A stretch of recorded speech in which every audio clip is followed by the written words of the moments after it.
visual? What's visual prospecting? How do we get past the spam filter? What about videos and voice drops? And then what do we do with ChatGPT and OpenAI? How do we tame this beast and become relevant when our decision makers are getting 200 messages a day? They know that you want to sell them something and you're going to sneak in there and try to sell the time and they won't give you either. But I'm grateful. I'm just grateful to be on this show. The caliber of people that you have here it's what I aspire to. So this is another bucket list moment.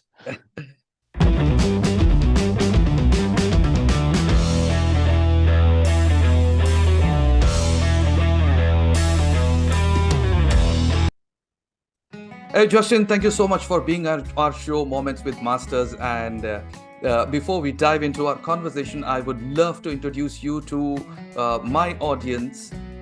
Guys, today we have a remarkable, uh, you will know who he is, but for me, he's a remarkable sales guru. And let's see what he has to give. And he is a world record breaking outbound sales maven who has arguably built the deepest client acquisition methodology of all time, the Justin Michael method. It's driven over 1 billion in pipeline for 200 plus startups. He has advised over 25,000 reps, 1K of which he has personally coached. Ex Salesforce and LinkedIn, Justin is the global authority on AI-based outbound prospecting alongside legends like Aaron Ross, Josh Braun, and Mark Roberge. His counterintuitive, mobile responsive, neuroscience-backed visual prospecting methodology made him a $1 million earner and helped countless startups scale past 10 million mark ARR. His clients frequently exponentially grow their pipeline and income, consistently getting promoted within 6 months. He is the best-selling author of Sales Superpowers, Tech-Powered Sales, and Justin Michael Method, which proved that over 75% of top funnel can be automated by raising your technology quotient. He lives in Los Angeles, California, advising top SaaS technology CROs and teams on bleeding edge revenue models. Justin Michael, you are the master of the day on this show, Moments with Masters. Welcome. Thank you.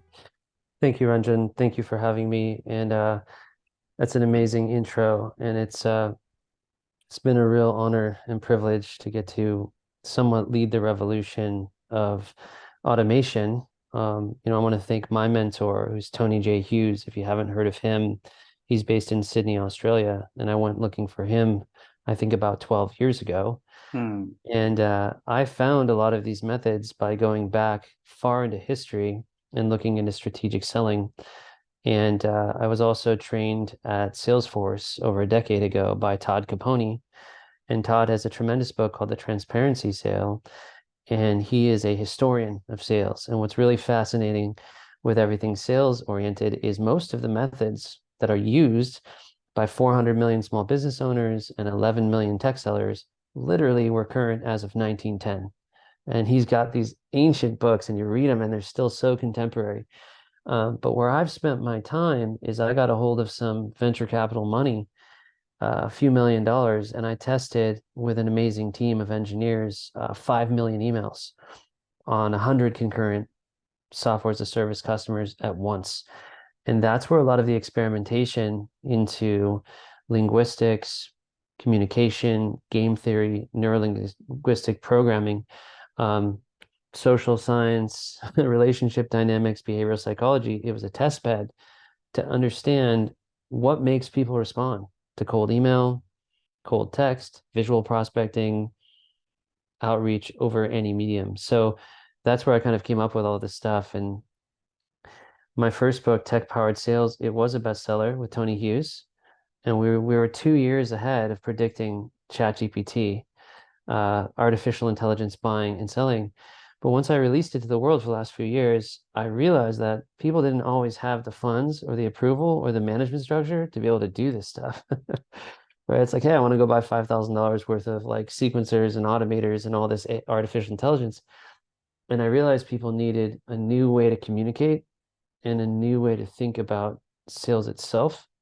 So pulling from David Hoffeld and the Science of Selling, who's brilliant.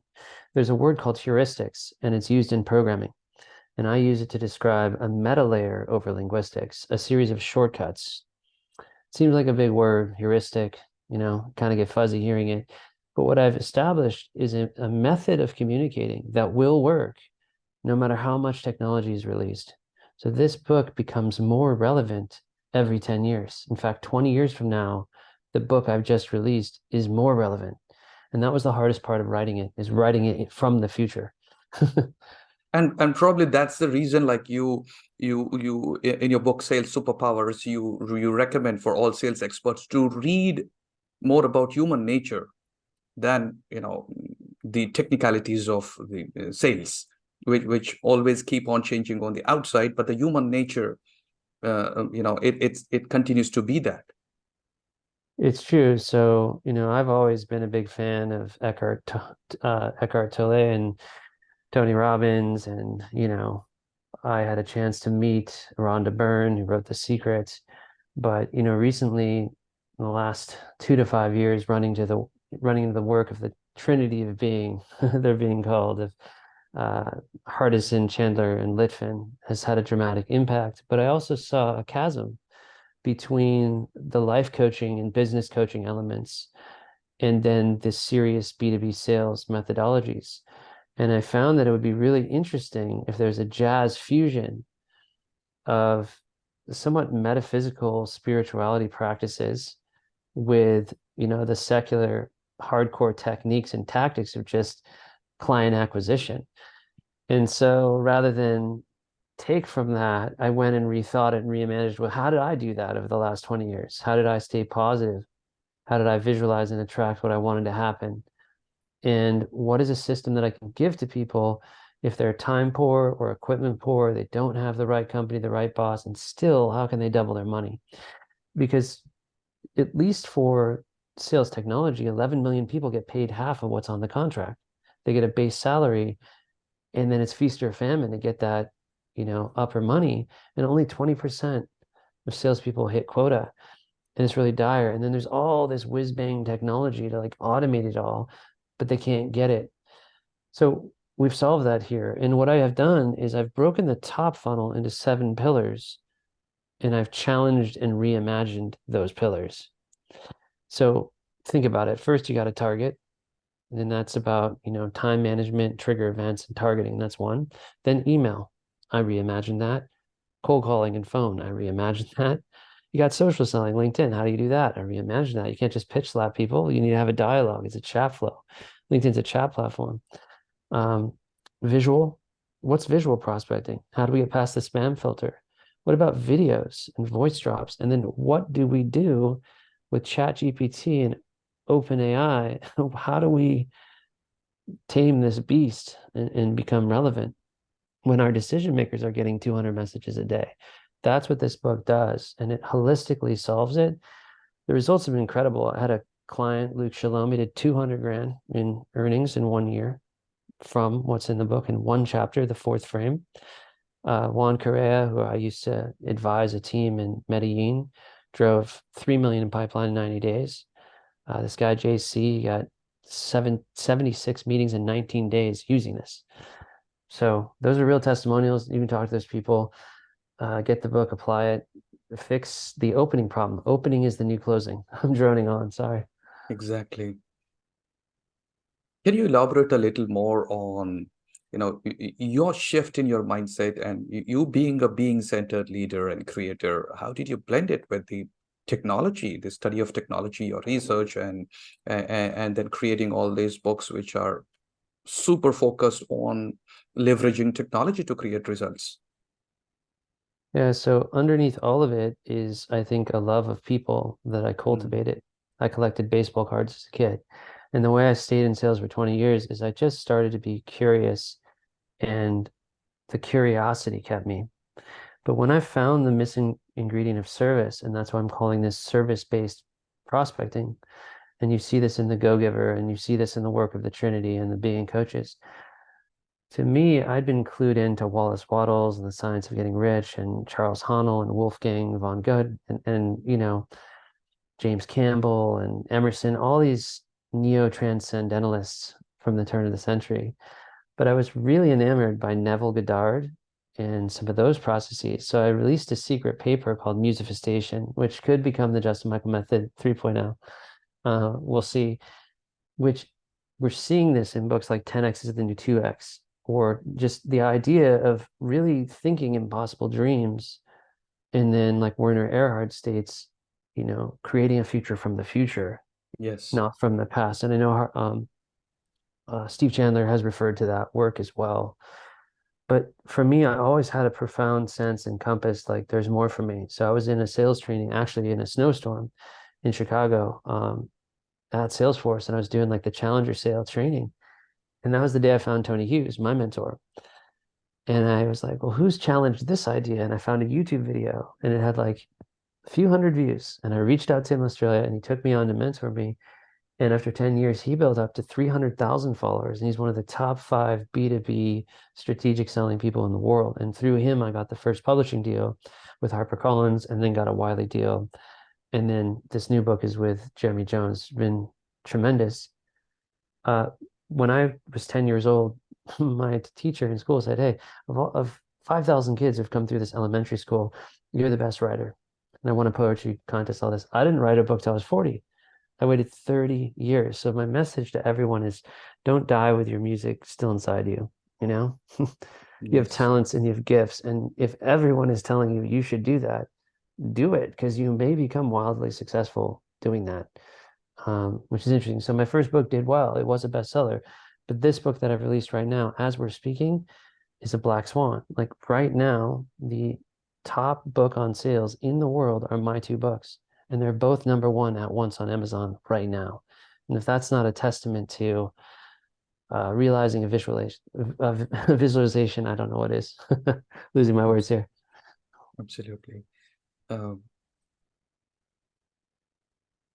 Justin, how did your experience at Salesforce and LinkedIn contribute? Can you tell us a little more about, how did that experience contribute to the development of this method, and what were your key lessons that you took away from those roles that you played there? Yeah, so I think those roles were great to learn process, and they have great enablement, great respect for enablement. Some of the people that I met there were incredible, like Todd Capone and Jim Taney, and I have some relationships that have extended for life there. The Rigor, they run an amazing organization. They have a really good culture. So, you know, I'm a proponent of working for yourself if you can, but you should definitely do a tour of duty. I worked for 13 startups after that were all in mobile technology that no one had heard of. And that allowed me to become a stronger entrepreneur and come up with disruptive selling. Because a lot of you listening to this, you can't just say, hey, I'm at Salesforce. There's also difficulties when you're in a huge company because there's so much competition, right? So at this point, I've coached reps at both Salesforce and HubSpot, and it's been really interesting retrospective. Um, but I think everyone in technology should have a time where they work in corporate and a time that they work in small startups just to understand what kind of jungle cat they are. And as Rich Litvin says, there's a lot of coaching is leadership. And so if you work in corporation and you lead teams, that translates to things you're going to do later in consulting. I've also been heavily influenced by David C. Baker, who wrote The Business of Expertise. And I also love Alan Weiss, who has the $1 Million Consulting series, because I felt that was the third stool. So you have like very hardcore consulting books like McKinsey, Weiss, and Baker. Then you have like very spiritual life coaching books like Prosperous. And then you have these up the middle 10,000 books that are just methodologies to sell software. The glue between the three to me is this Sid Banks idea, which reflects in mind, consciousness, and thought in the 3 principles. And it also reflects in the Byron Katie idea of questioning your thought. Is that true? And then it reflects in all the secret and law of attraction. So how do we form a gestalt and like Ikigai and bring it all together, the overlapping Venn diagrams? And so I'm a synthesizer, rather than emulate, I break everything down to first principles like Elon Musk and I rebuild it. I'll give you an example. So the brain is visual and visuals transfer 60,000 times faster than the words. So why would you send an email with text? That's weird. On a cold call, when I interrupt you, you immediately trigger your ancient brain, your croc brain, your lizard brain, as Oren Klaff calls it, and you go into fight or flight. So why would I immediately pitch you with logic? You're emotional. I need to calm you down, like walking up on a horse. On social selling, if we connect and the first thing I do is pitch my product, you're turned off like a used car lot. So why wouldn't we have a chat flow or our DMs and learn about each other and try to build something of a relationship? And it goes on and on and on. I just question everything, use skeptical empiricism, and like a scientist, think, why is it this way? It's been this way 100 years. But yeah, is that in line with neuroscience and what the brain wants?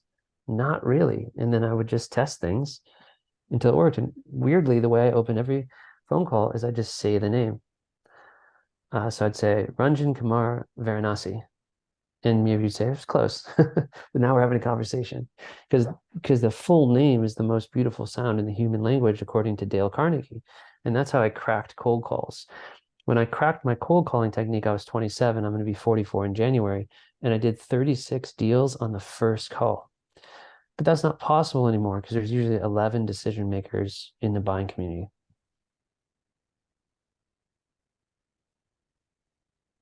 Justin, with your focus on AI based outbound prospecting, how do you see the role of artificial intelligence evolving in sales and client acquisition in the next 5 to 10 years? Yeah, so the ChatGPT revolution, whether you're in Grammarly Go or Reggie.ai or Lavender, you can push a button and it spits out the text.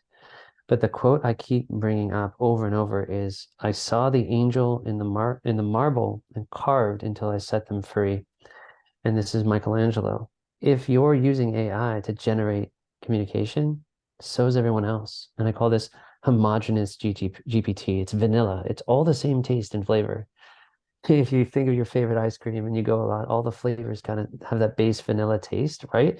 You have to take the time to put your personality over the top.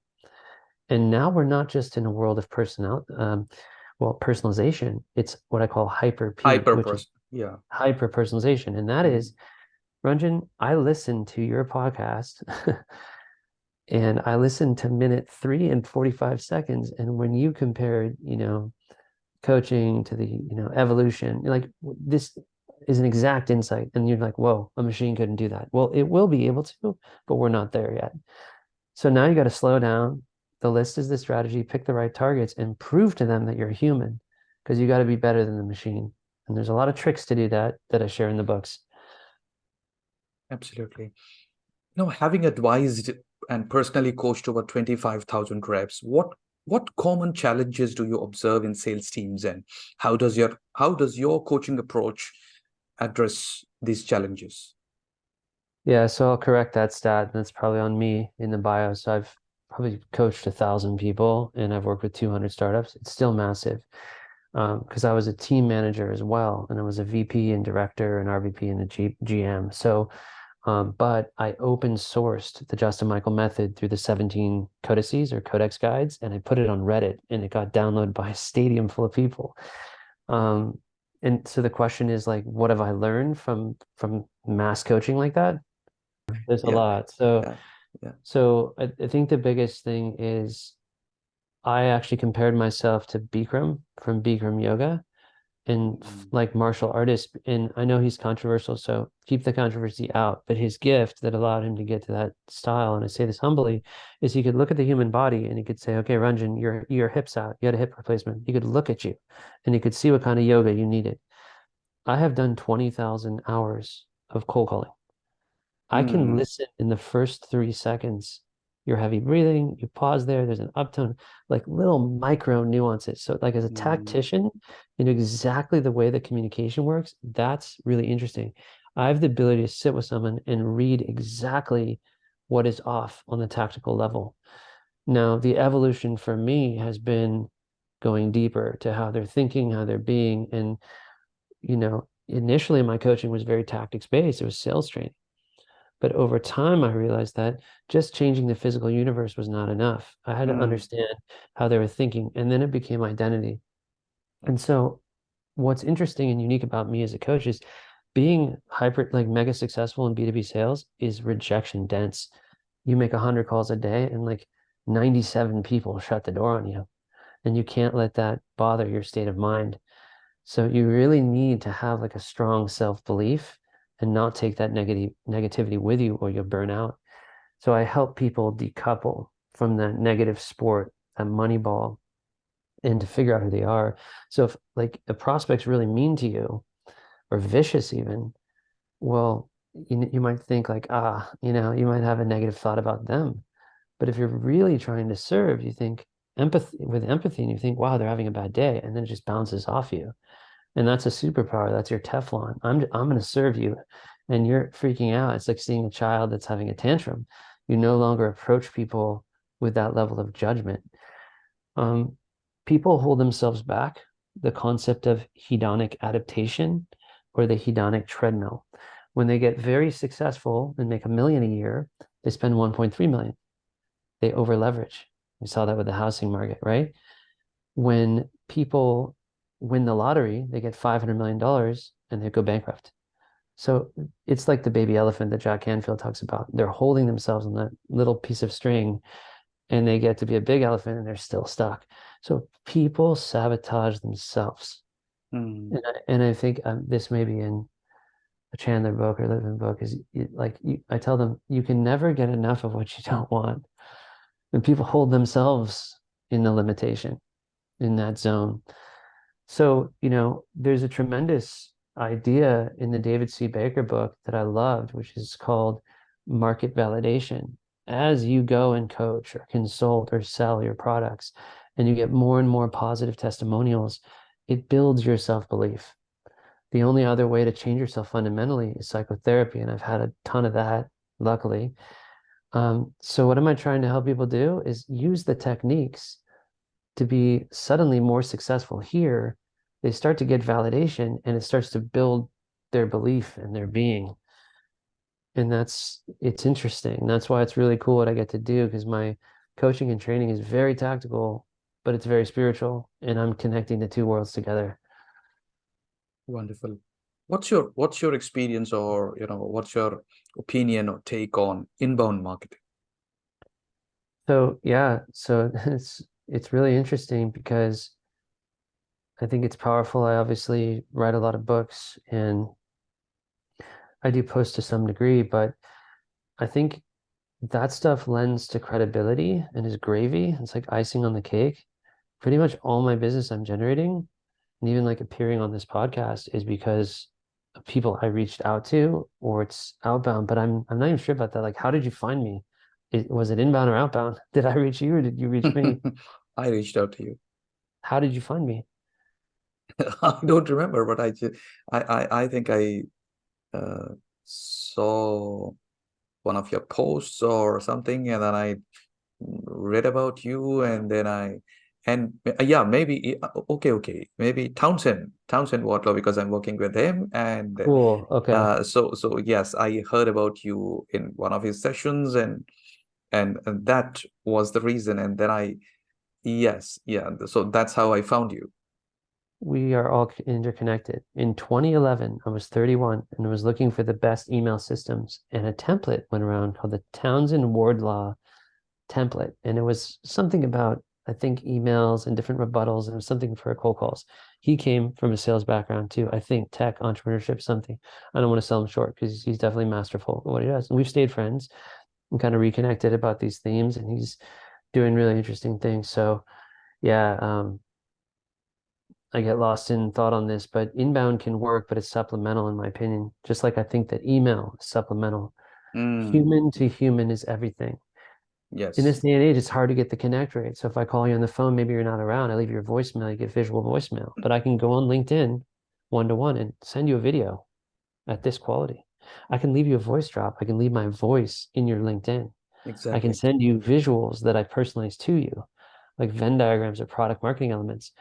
Now, once you have a vehicle like that, there's a ton of inbound and views, but you've got to mine your inbound. So every day I talk to all the people that view my profile. I engage with the likes and the comments, and these techniques are in the fourth frame. People ask me what the fourth frame is. It was my most advanced training. It was like $10,000 minimum to try this thing. Essentially, the telephone was invented in 1876, and people thought, oh, Alexander Graham Bell, I can call you at the dinner table. So they did that, and then it got regulated. And then the email came around in 1993, and that got regulated. And basically, the idea of a phone or email is like, I'm going to sell you a product, or I'm going to sell the time. Brian Tracy in the 90s, like, can I just get Tuesday or Thursday, 10 or 1? And now the prospects, they have a perfect system. They know that you want to sell them something, and you're going to sneak in there and try to sell the time, and they won't give you either. So I also realized that if you send 100 emails and only 3% get responded to, 97 people are blind. You don't get to them. You're blinded to those people, right? We don't see each other. So what do you do? So social and dark social, the Slack communities, one of which I co-founded, Hype Cycle, and interactions we can have over text, WhatsApp, networking groups, face to face. That's the last frontier. Only thing that's left is warm referrals and co-selling with affiliate sellers where we sell to the same client we can share, right? So LinkedIn, I'm sitting there with 50,000 followers and capped 30,000 max connections. I'm a top voice on LinkedIn. And I'm like, I should be raining down business. Where are all the clients? And I started looking into like personal training and life coaching and these DM flow frameworks. And I think Ankush Jain had featured someone on the show with that. And then there's like Taki Moore in Australia. And I started piecing together that. So like I read and study everything all over the world, and then I bring it back and I test it. I think, okay. And so what I started to do was test chat flow frameworks. And I came up with this way to chat and grow rich, like Napoleon Hill. All I do all day is I just chat with people, pull them to Zoom and close them. And then I have a closing technique too. So if you buy the books, you're going to have a rock solid way to get people on LinkedIn to finally take meetings with you effortlessly. And then you're going to know how to close them when you get them on the call. And one of my favorite techniques for that, I haven't met her, is from Carolyn Fair Jones. She described it as the island technique, how like they're on one island and they're trying to get the other island, fresh water and lower coconuts or any coconuts. So I kind of I use different parables, but trying to give some value on this podcast, you know. Yeah, this reminds me of an experience that I had. I used to work as a head of marketing for a SaaS product company, or an HR automation software company, and I'm not from a marketing background. I had to learn everything from the scratch, to be in that role. And all of a sudden, like I was asked within about a week of my taking this role, I was asked to find that what's going wrong with the sales. And this product had been in development for about 4 years and had been in sales for about 2 years, and still there weren't a good number of clients, and everything was beta still. And so, and this reminds me, like, I it was just common sense. So I just thought, like, where could, this product was a excellent product, and why are people not connecting with the product? And I just, it was a common sense thing. I asked, like, who's the first person who's talking to the clients? And I got a reply that, well, there is a team, and they have all masters in business administration, they're qualified. And so that's not what I'm asking. What I'm asking is, what are they talking, and how are they interacting with them? So I just want to see what exactly are they doing. And then that was the first time I came to know that the boss of the company didn't know what they're talking, and they weren't even aware of what's happening at that level, at the top of the funnel. And when the next day we asked for all the call recordings of these conversations, and that's where we found that this was the biggest barrier which was preventing from connecting with the potential clients. And we got everything, we and then I interviewed about 100 people to create a new team, an inside sales team, and then we worked on their scripts and their language and everything about that, because the way you told, I just intuitively worked on that, because I knew that unless somebody is connected as a human being, you can't even think of selling something. You can't even make a bold proposal of such a best product that you have in your hand. And yeah. You touched a lot there. People are scared to go to the C level, to the CEO, to the board. And I have techniques for that, right? The other point is the polarity shift. And what we know about sales is people buy emotionally and close on logic and rationally. And a lot of our prospecting techniques suffocate the prospect. We interrupt them and then almost waterboard them with logic and reason and facts and persuasion. We don't let them breathe and think and use silence, right? So I call it the vampire rule. It has to be their idea to let us in over the threshold. We need to create the desire in the prospects so that they desire us. And we do that through curiosity and the quality of our questions. But in cold email outreach and cold calling and social selling, when it's cold, how do you shift polarity? How do you get them to even see you? Seth Godin, the purple cow, driving down the highway, you see the purple cow. How do you do that? Pattern interrupts, visuals, humor, curious questions, little threads and sparks. Like I'm noticing that Ranjan just read this new book that everyone loves. I'm like, hey, I read the book. What did you think of it? Instead of trying to sell you, trying to coach you, but one of the greatest metaphors I ever saw was JP Morgan Jr., who's awesome. And yeah, he talks about this metaphor of, there's a house, there's no paint on the house. You're a painter, you go, you start painting this house and you paint this beautiful house. And the people come home and they're like, wow, that was so generous of you. Well, everyone in the neighborhood sees this beautifully painted house and they all want the card of who painted the house. And then you get clients. And that's the concept throughout all this work of service. Now, in the B2B SaaS sales software industry, nobody thinks of it except maybe Charles H. Green, who wrote The Trusted Advisor, is like treat the prospecting call, the discovery call, as if you were being paid $500, $200. Like the whole idea of giving the value of consulting or coaching or the product on the first interaction is alien. And so I'm really showing people and transmuting that idea. Like even on this podcast, I'm trying to give actionable tips now versus, hey, go read my book later. It's backward thinking. It's we add value when we meet and you want more of the value. That's how I see it. Absolutely. Uh, Justin, like many of your clients experience this growth in their pipeline and their income growth, and as you said, in as your bio speaks about they getting promoted within 6 months. And what are the key attributes or practices you believe actually contribute to such rapid growth? So the radical transformation is possible because most people that have worked in corporations that I meet hold themselves back, or they have the opinion that increased excellence at sales will get them promoted. And truly, in bureaucratic organizations, as flat as they claim, it's about politics and it's about optics.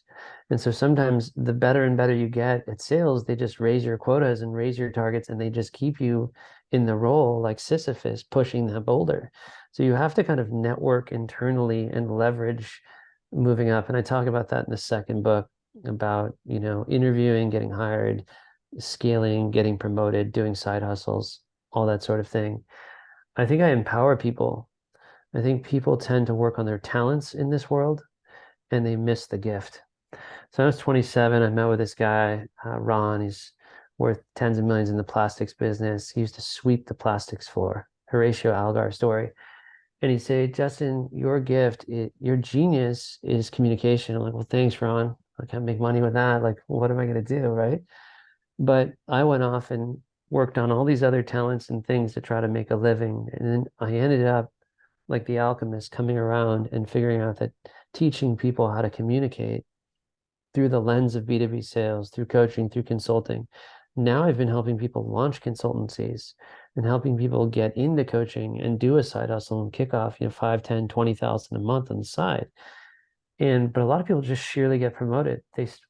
When you become masterful at generating opportunities in top funnel and getting meetings, no one's going to fire you and you're going to keep getting promoted. So this client I had named Mike, he started as an SDR. He became a sales development manager, right? Inside sales on the phones using my techniques. Now we're 4 years later and he sent me a video, just like tears in his eyes because he's 4x'd his income.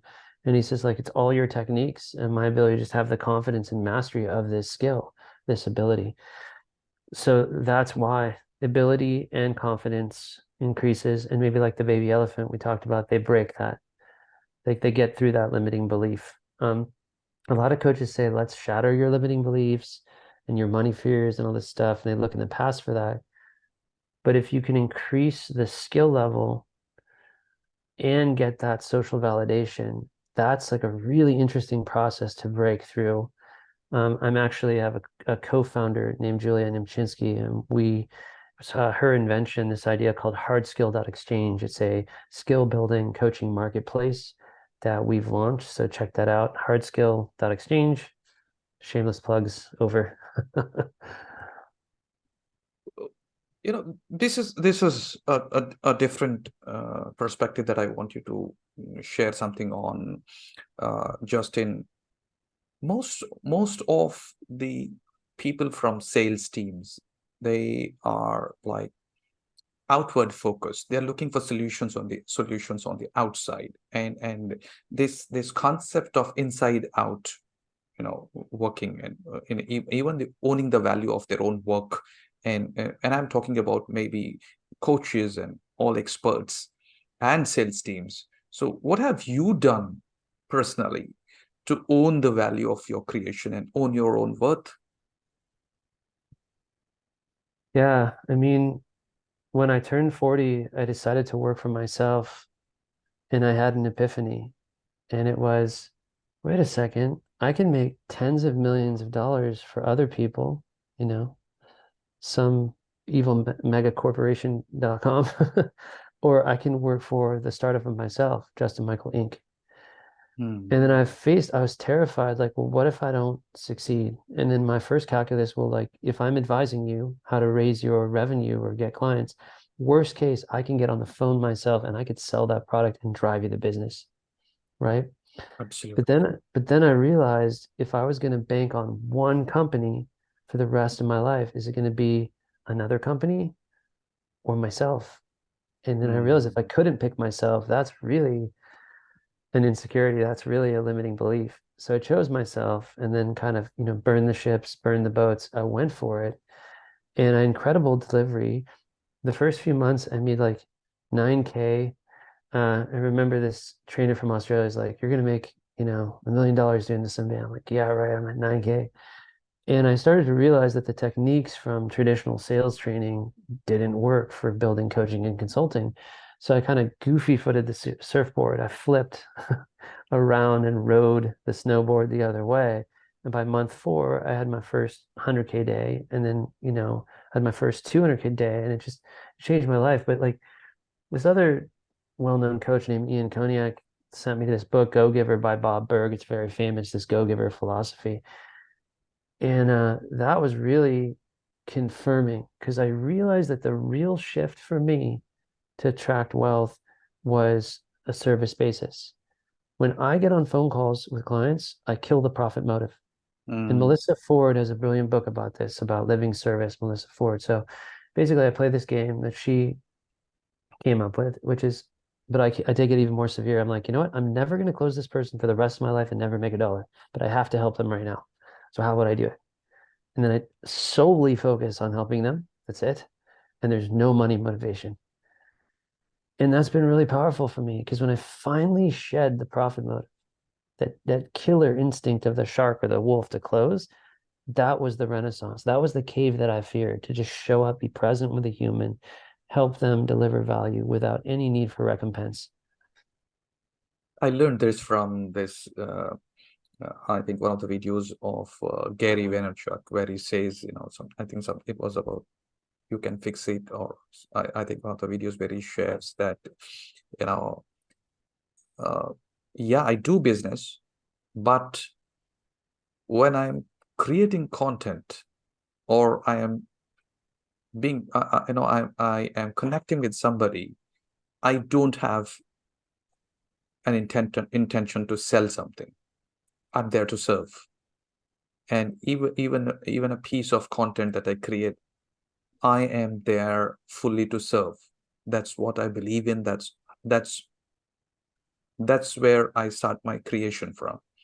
And When you do that, you're being service. And when you're being service, selling is a byproduct which naturally happens because they trust you, and this builds your connection with them. And once the trust is there, selling is just a natural outcome of that connection. And very true, I resonate with that. Uh, Justin, I you have resent also, that too. yeah, Justin, you've also been working as as an advisor for top SaaS technology CROs, and so you advise them on their revenue models. Where do you see the future of the trends in the SaaS industry? Yeah, I mean, we're really moving into a market now of ecosystem-led growth where we have to work through partners and channels. If we're both targeting an industry, we need to find other sellers where we can overlap our networks and get, referrals and introductions in. There's going to be artificial intelligence on the front end and on the back end, meaning the buyer and the seller is an AI. So there's going to be a human option that you can select. Don't worry, you don't have to be a master of prompting GPT or an engineer, but I think you need to master acumen and understanding how businesses work, reading the profit and loss, right? Sheet, the balance sheet, looking at the 10Ks, 10Qs. What are the executives in the company doing to run this company, and how does the technology work? Luckily, a lot of the form factors for AI will fade away. Like there was just a presentation by OpenAI where he built an entire app just by talking to it, which was Sam Altman. It was wild. So you're going to be able to do this like almost like Siri. You're like, hey, can you find me 50 more potential customers like Ranjan? And I want ones that are in London, and I want them to be this age and work in this vertical industry. And then can you write them a message in this style with these pain points highlighted and go do research on it and set this whole thing up? And I then send it next week and just be like Jarvis and Iron Man is going to do it all. And then the buyer is going to say, hey, can you listen to these emails and these voicemails and figure out which ones are actually a fit for me and only present me the ones? So we're already seeing AI-enabled phone calls where they claim that it's an artificial intelligence. Like my book, Sales Superpowers, is narrated by an AI voice. It is a real human voice, but it's been tuned. And that saved me 40 hours of blowing out my vocal cords because I talk for a living. So, but yeah, that's the future. Fantastic. Uh, Justin, everything that you have created in your life and all the work that you're creating, I always believe that the kind of life that you have and everything that you're creating is a result of the kind of questions that you ask, the questions that you ask of yourself and of others. What would you advise to people who are focused on growing professionally and personally, on developing the art of asking questions? This is such a great segue. I mean, there are processes that come out of B2B sales, like peeling the onion or pain funnels or this theory of the iceberg. For me, like I found it in the writings of Jeff Toll with these three archetypes is that to be a trusted advisor, you need trust and advice. And the people that we really have trusted traditionally are doctors or therapists, and I'll throw detective. So these archetypes are a doctor doesn't say, oh, Ranjan, your knee hurts, let's amputate. They ask, well, when did that start? Oh, I fell on the skateboard, like my niece was at the house, something like this. The detective verifies what they already know, like leads the witness. Like, I know something, but I'm still trying to get you to say it. And the therapist is just very caring and going back through your past. And I really also love the idea from Scott Leese, who's a startup advisor, of the addiction model, which is that a human can't change until they hit rock bottom and say, yes, I have the problem, right? Like it's true, like someone admitting to their issue and responsibility, like we have a revenue problem. So you have to get the person to say out loud what's wrong. And Brent Adamson and Matt Dixon, who wrote The Challenger Sale, it's the pain of same must be greater than the pain of change.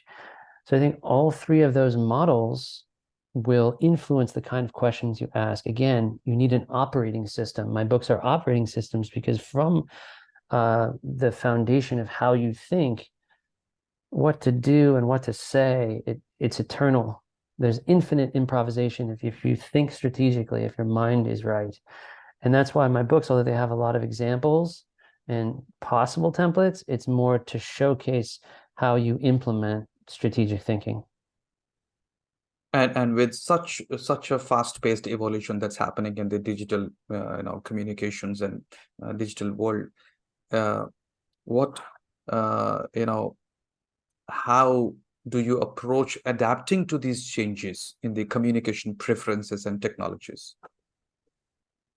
Yeah, so I came up with a concept with Tony Hughes, but it actually comes from psychology today. But again, applying this to sales, which is technology quotient or TQ.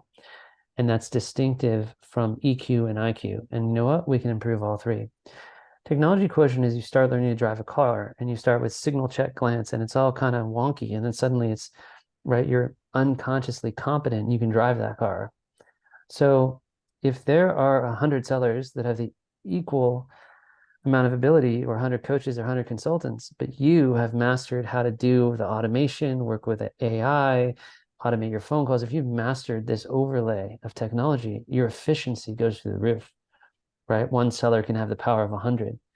So if one person is a Luddite and holds out and won't learn it, and even if they're extraordinary in person and have great sales abilities, they're going to get smoked in a way by people who embrace. So we have to embrace change and learn this stuff, but not be so inundated in it that it becomes the magic bullet or the savior. Because ultimately, the human will win out. Yes.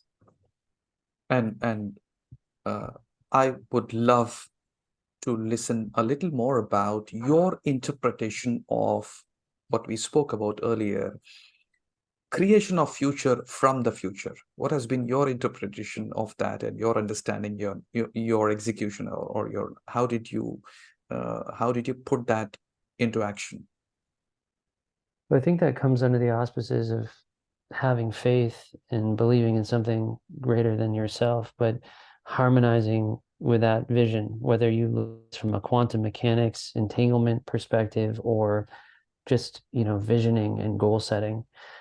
Um, for me, it's like when you have a big dream and you visualize it and you have enough gratitude, that's very powerful. We live in a very negative world now. Mhm.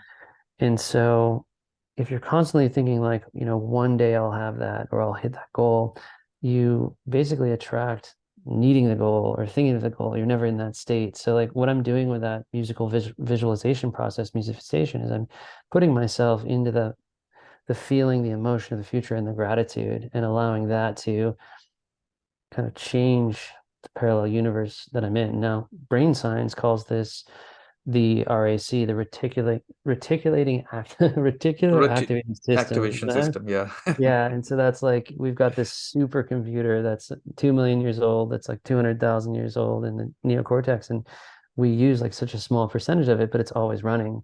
So if you set a big target and focus on that, I do love the additional angle that Benjamin Hardy has brought to like you prune out. There's very few things you can actually do if you want to get like a best-selling book, right? But for me, it was just like kind of from the Arnold Schwarzenegger documentary, how he always was like sitting on the mountain and holding the vision. I've just had a vision for myself these past 4 or 5 years. But when I shifted that vision to service of people, it's really powerful. It's like the law of attraction came out and the secret, and everyone like, wow, and got really into it. And then it's like, didn't work, or it did work for some.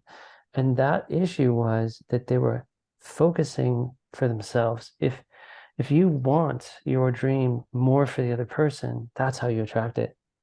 It's wired the other way. So there's this book called Zero Limits about this Hawaiian process, Ho'oponopono. Have you seen that one? Yeah.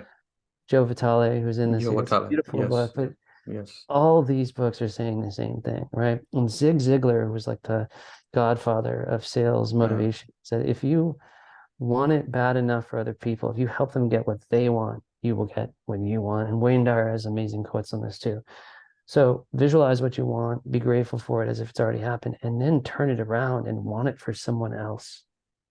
That's what's wild. And Rhonda Byrne, I think she made hundreds of millions on The Secret something. She told me about this process where she just emptied her ATM, started walking around handing people money and crying in gratitude. I mean, that's the nth degree of living in that process, but it's symbolic. It's a metaphor. And that's why I love what I do. I mean, it doesn't really feel like work anymore, but I put in a couple of decades to get here. I was in the shadows most of the time. I was a case study in the first book that I wrote and contributed to. So I paid a lot of dues to get here. This reminds me of a conversation I had with Steve Harrison just, I think, about 15, 20 days ago. It was just, I just called him and on the chat and a video call, and he said, Ranjan, do you know what I'm doing? And I was actually talking about something like, it was about sales, and I asked him a question, and he said, what am I doing here? I said, what? And he showed me the video. He was cleaning the garden of their neighbor, and there was a lady who was alone, and he showed me a dead tree in the garden, and he said, I was just going on a walk, and I saw that there is a dead tree which all the dry leaves around, and I could understand that this lady is not able to have it cleaned up here. And so what I am doing, I am cleaning this mess. But since you asked me about selling and your question was about sales, what I'm planting a seed here. I am planting a seed of service. And this is the only thing that I do. I plant seeds of service everywhere, and selling happens naturally for me without, it's an effortless process because I focus on how to serve and who do I need to be in service.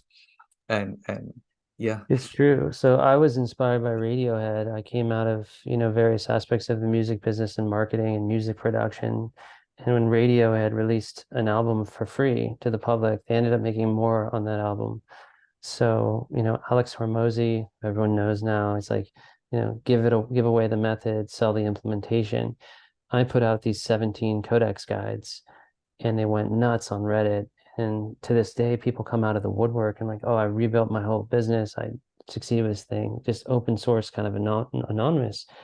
I give away 99% of my material, and then 1% come in. So if someone said to me, I can help you increase your conversion rate, Justin. I said, you missed it. You missed what I'm trying to do.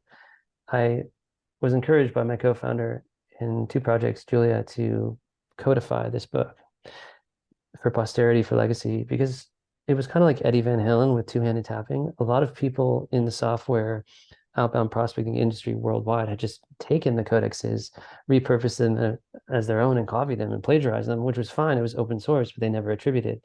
So this is sort of my legacy. It's sort of my Yes. magnum opus of here's everything I learned in 20 years for you, for myself 20 years ago.